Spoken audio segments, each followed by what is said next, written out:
Deuteronomy Chapter 33 contains Moses' final blessings and prophecies over each of the 12 tribes of Israel. In this poignant and prophetic farewell, Moses speaks words of encouragement, insight, and blessing to the descendants of Jacob. Moses begins by acknowledging the authority and greatness of God as he introduces his blessings. He declares that the Lord came from Sinai and shone forth from Seir, displaying his majesty and power. Moses portrays God as a protective and guiding shepherd for Israel.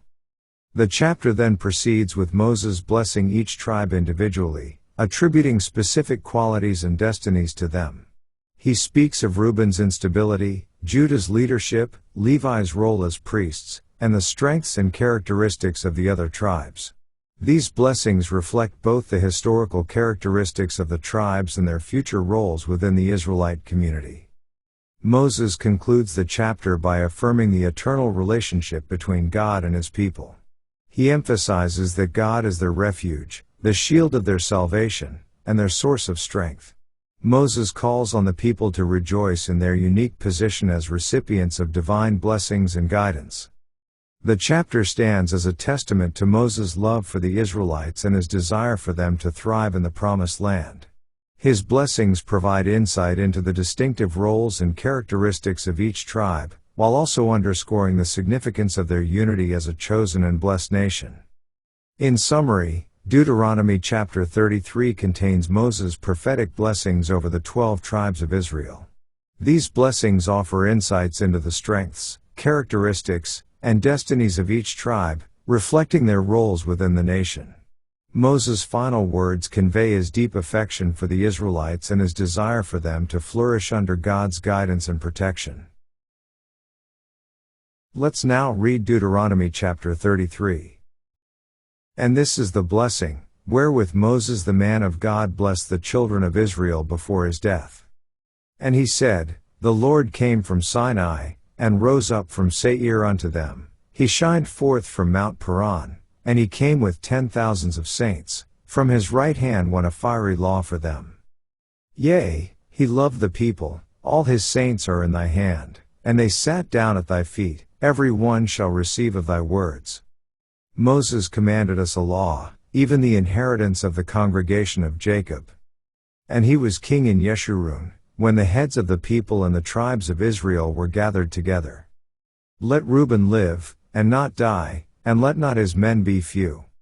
And this is the blessing of Judah, and he said, Hear, Lord, the voice of Judah, and bring him unto his people, let his hands be sufficient for him, and be thou an help to him from his enemies.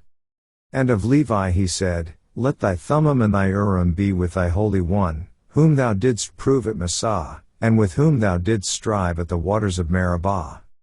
Who said unto his father and to his mother, I have not seen him. Neither did he acknowledge his brethren, nor knew his own children, for they have observed thy word, and kept thy covenant.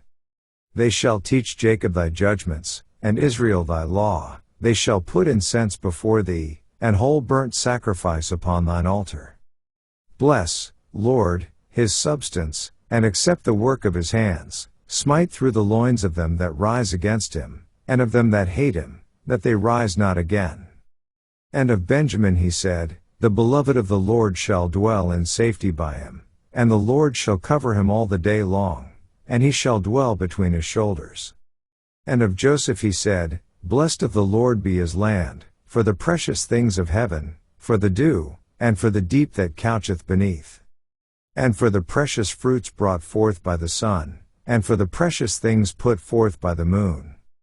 And for the chief things of the ancient mountains, and for the precious things of the lasting hills.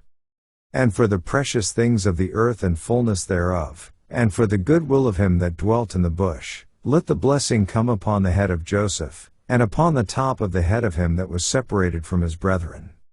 His glory is like the firstling of his bullock, and his horns are like the horns of unicorns. With them he shall push the people together to the ends of the earth, and they are the 10,000s of Ephraim, and they are the thousands of Manasseh. And of Zebulun he said, Rejoice, Zebulun, in thy going out, and, Issachar, in thy tents.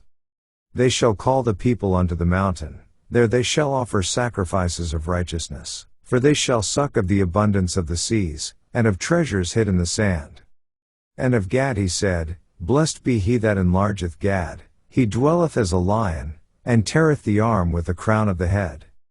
And he provided the first part for himself, because there, in a portion of the lawgiver, was he seated, and he came with the heads of the people, he executed the justice of the Lord, and his judgments with Israel. And of Dan he said, Dan is a lion's whelp, he shall leap from Bashan. And of Naphtali he said, O Naphtali, satisfied with favor, and full with the blessing of the Lord, possess thou the west and the south. And of Asher he said, Let Asher be blessed with children, let him be acceptable to his brethren, and let him dip his foot in oil. Thy shoes shall be iron and brass, and as thy days, so shall thy strength be. There is none like unto the God of Yeshurun, who rideth upon the heaven in thy help, and in his excellency on the sky. The eternal God is thy refuge, and underneath are the everlasting arms, and he shall thrust out the enemy from before thee, and shall say, Destroy them.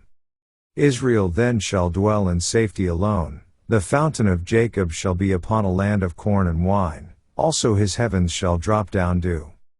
Happy art thou, O Israel, who is like unto thee, O people saved by the Lord, the shield of thy help, and who is the sword of thy excellency.